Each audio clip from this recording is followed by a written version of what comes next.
Hey, what is going on, guys? Overzet Stealth here, and in today's video, we're going to be taking a look at the S tier champions for every single role for patch 9.9.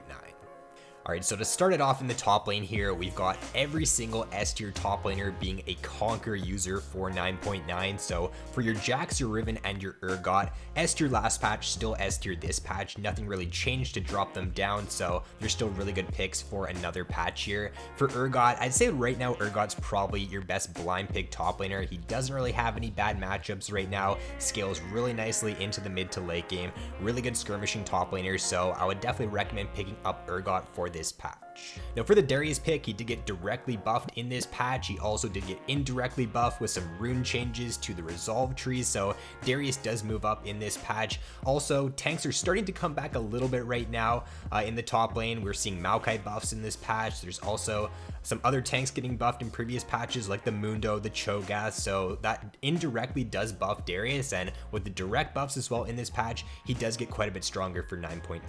And then for Nasus, also indirectly buffed in this patch with the resolve changes, with the tanks coming back a little bit in the top lane, and then also with the Scuttle Crab changes. They really do favor Nasus as well, because Nasus does not have very good shove for the first few levels. Even when he does get level 3 and he gets his E, most top laners do outshove him. He doesn't have the ability to get that priority in the laning phase, so with Scuttle fights not being as common now in this patch, it really does favor Nasus in the top lane. Him not getting priority isn't going to be as punishable now in patch 9.9.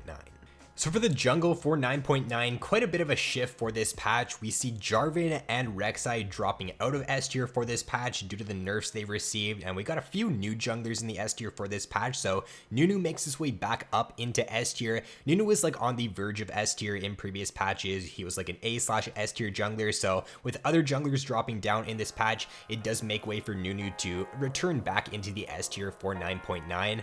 And then for Kayn in this patch, he's a jungler that got a lot of different indirect buffs, so he really benefits from Hecarim, Rek'Sai, and Jarvan getting nerfed in this patch. He did tend to struggle with level 2 fights against those junglers in previous patches, with level 2 fights no longer really being a thing in this patch anymore as well, with Scuttlecrab not spawning till 315. It really does help out Kayn because his level 2 skirmish in the early game is not the best, and a lot of the times, if you try to contest Scuttlecrab with Kayn against those types of really strong early game junglers, you wouldn't be able to win the duel. Also, with tanks coming back in this patch a little bit more here with a lot of resolve buffs, we're seeing more Nunu, a lot more Sejuani, a lot more Amumu in the lower elos, a lot more Rammus in this patch. It just really does help out Kayn because he can actually look to skirmish against those junglers in the early game. He can get to his form a lot quicker, and then once it does reach the mid to late game, those junglers can't really do anything against Kayn. Ross form on Kayn against tank junglers, you're gonna destroy them every day of the week. So for Rammus in this patch, I think he's a really good pick, especially for the lower elos. Master Yi is one of the most picked junglers right now for this patch. Rammus is always a great pick into the Master Yi, so I think Rammus right now, really good counter pick to that champion. Also, we did see a lot of resolve buffs in this patch, so it also does indirectly buff Rammus, and then the Scuttle Crab changes really do help Rammus out as well, because Rammus's level 2 is not very good. He needs to get level 3 in order for him to actually skirmish decently, so because of the Scuttle changes, it really does help out Rammus for this patch as well.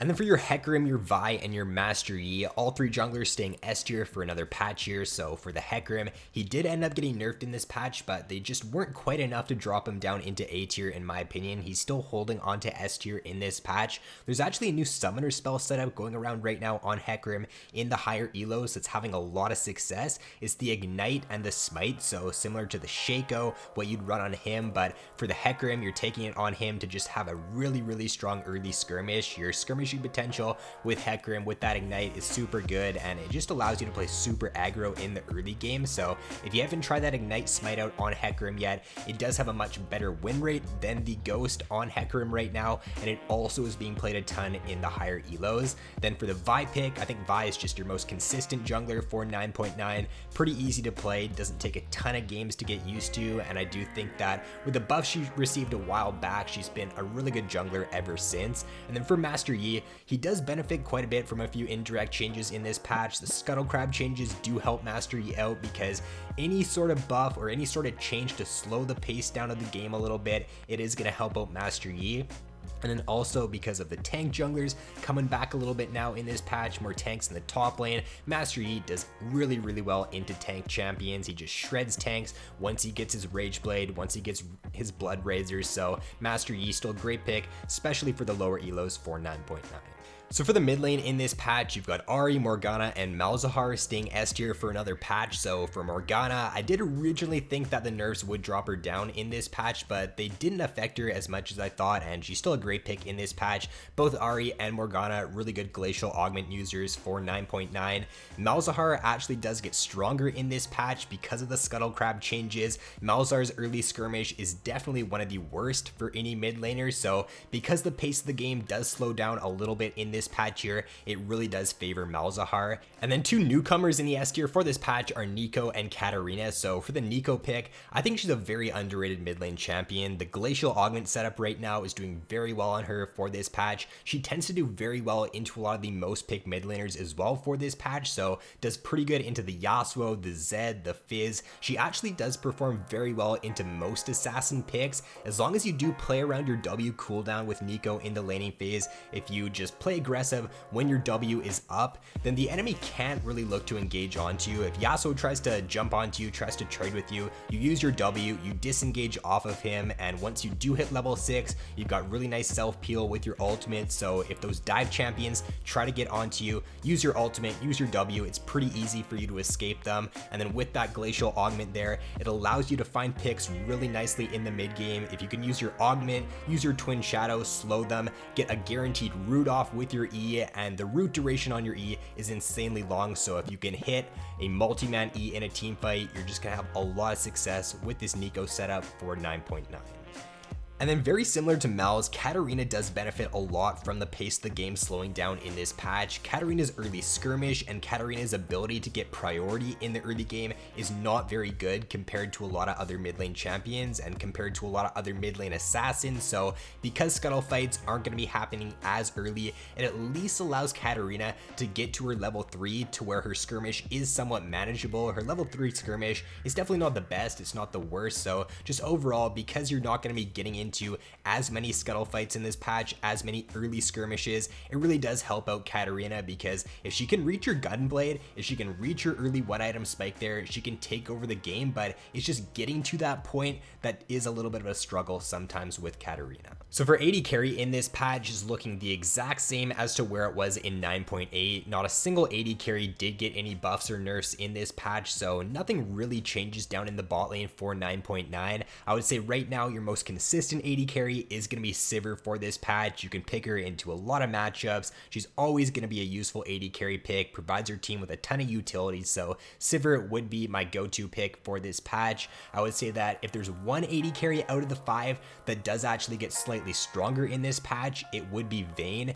Vayne does benefit from the Scuttle Crab changes. She isn't an AD carry who can really get priority in a lot of matchups, so with scuttle fights occurring less in this patch, it does help Vayne out. And then also tanks coming back in the jungle and in the top lane does make Vayne stronger as well due to her tank shredding ability.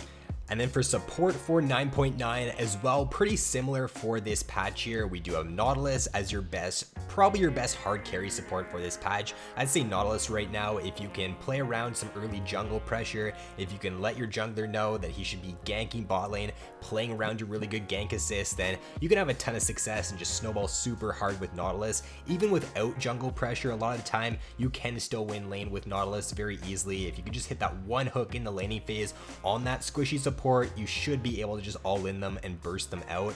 For Nami, for Morgana, and Sona, all really good supports again for 9.9. They were S tier last patch, still really good for this patch as well. And then we do have Lux as a newcomer here in the S tier. Lux support over the past couple of patches has been becoming more meta, and it's with the Aftershock right now that's really kind of jumping her or bumping her over the edge into S tier right now. Aftershock on the Lux does allow her to be really tanky in the laning phase when she she does hit her bind, she's gonna get that aftershock, so she can play pretty aggressive once the bind does hit. And as long as you do hit the bind with Lux, even if you do end up getting engaged on after that by something like a Thresh or a Nautilus, then you're gonna be pretty tanky. So if a champion, for example, like a Leona dives on you, you just hit your bind, you get the aftershock, and you're not actually gonna be bursted out as quickly as you would without it.